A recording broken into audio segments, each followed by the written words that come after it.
আমরা নিজেদেরকে আহমদিয়া মুসলিম বলি। আমাদের অন্যদের সাথে আমাদের প্রধান পার্থক্য হলো আহ আমরা বিশ্বাস করি যে শেষ যুগে যে প্রতিষ্ঠিত মসিহ এবং ইমাম মাহদী আলাইহিস সালামের আসার কথা রয়েছে, যেটা মুসলমানই এটা বিশ্বাস করেন এবং জানেন। আমরা মনে করি যে তিনি এসে গেছেন এবং তার নাম হযরত মির্জা গোলাম আহমদ কাদিয়ানী আলাইহিস সালাম। তাকে আমরা ইমাম মাহদী এবং এই যুগের প্রতিষ্ঠিত মহাপুরুষ হিসেবে আমরা মেনেছি। আমরা ইসলামের মৌলিক 5টি স্তম্ভ কালেমা, লা ইলাহা ইল্লাল্লাহ মুহাম্মাদুর রাসূলুল্লাহ, নামাজ, রোজা, যাকাত, হজ সবই আমরা একই মুসলমানদের মতোই শরীয়ত মতো আমরা পালন করি। অজ্ঞতাবশত অথবা বিদ্বেষবশত যে কোনো কারণে হোক কেউ কেউ আমাদের বিরুদ্ধে নানা রকমের অপপ্রচার করে থাকেন যে আমরা রাসূল করিম হযরত মুহাম্মদ সাল্লাল্লাহু আলাইহি ওয়াসাল্লামকে আমরা খাতামান নবীন মানি না বা শেষ নবী মানি না, এই ধরনের কিছু অপপ্রচার আমাদের বিরুদ্ধে করা হয়। এর ফলে মানুষের মধ্যে আমাদের সম্বন্ধে একটা ভুল ধারণা রয়েছে, কিন্তু প্রকৃত কথা হচ্ছে আমরা মুসলমান। আমাদের কলেমা লা ইলাহা ইল্লাল্লাহ মুহাম্মাদুর রাসূলুল্লাহ। আমরা হযরত মুহাম্মদ সাল্লাল্লাহু আলাইহি ওয়াসাল্লামকে খাতামান নবীন মনে বিশ্বাস করি এবং ইসলামের মৌলিক বিষয়ে আমরা সবাই এক। সেদিক থেকে আমরা নিজেদেরকে অবশ্যই মুসলমান মনে করি এবং নিজেদের দাবিও আমরা মুসলমান। আমরা মুসলিম উম্মার অন্তর্ভুক্ত। আমরা জানি যে আমাদের বাংলাদেশের স্বাধীনতা আমরা অর্জন করেছি, আমরা মুক্তিযুদ্ধ করেছি 1971 সালে। সেটা একটা অসাম্প্রদায়িক বাংলাদেশের জন্য। এখানে সবাই যার যার ধর্ম, যার যার বিশ্বাস, সে নিজ নিজ স্বাধীনভাবে সে পালন করবে, সেই অধিকার বাংলাদেশ সংবিধান তাকে আমাদের সবাই সমস্ত নাগরিককে দিয়েছে। দেশের যখন ক্রান্তিকাল হয় তখন দেখা যায় যে আহমদিয়া ইস্যুটাকে সামনে আনা হয়, অথবা দেশে যখন কোনো ইস্যু থাকে না তখন নন ইস্যুকে ইস্যু বানানোর একটা চেষ্টা করা হয়।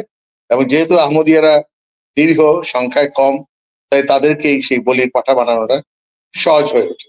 1999 সালে খুলনাতে আমাদের মসজিদে টাইম বোমা পুঁতে রেখে বা রিমোট কন্ট্রোল বোমা দিয়ে আপনার মসজিদটাকে উড়িয়ে দেওয়া হয় এবং সেখানে আমাদের 7 জন শাহাদত বরণ করেন, এতে অনেকেই আহত হন।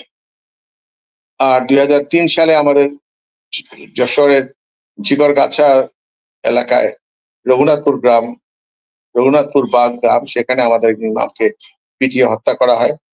সব সরকারের আমলেই আমাদের বিরোধিতা হয়েছে।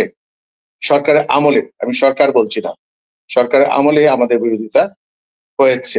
2023-এর 3 এবং 4 মার্চ আমাদের সেখানে আক্রমণ হয়, আমাদের একজনকে শহীদ করা হয়, তরুণ ইঞ্জিনিয়ার জাহিদ হাসানকে শহীদ করা হয় এবং অসংখ্য লোক আহত হন, বাড়িঘর জ্বালিয়ে পুড়িয়ে দেওয়া হয়, ব্যাপক ক্ষয়ক্ষতি হয়।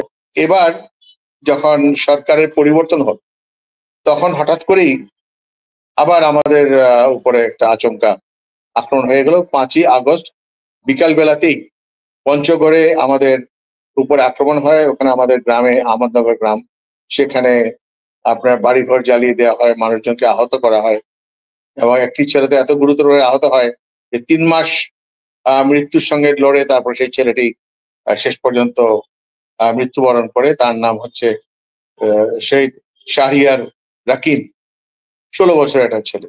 আজকাল আমরা কাগজপত্রে, সংবিধানে বা বিভিন্ন বক্তৃতায় আমরা অন্তর্ভুক্তিমূলক সমাজের কথা বলি, দেশের কথা বলি, কিন্তু বাস্তবে কি আমরা সেটা দেখতে পাই না।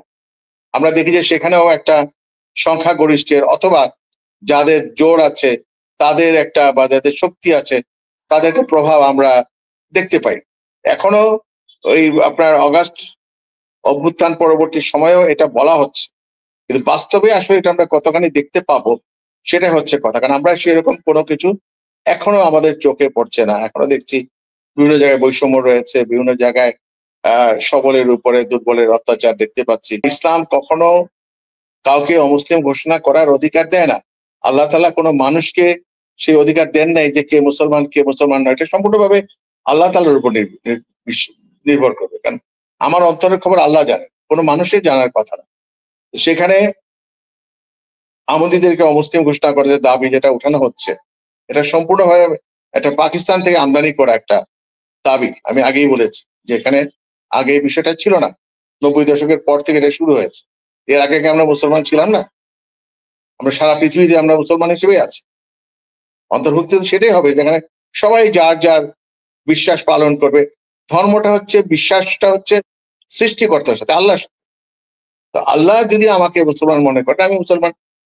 কোন দেশ, কোন সরকার, কোন সংসদ কারো ধর্ম নির্ধারণ করতে পারে না।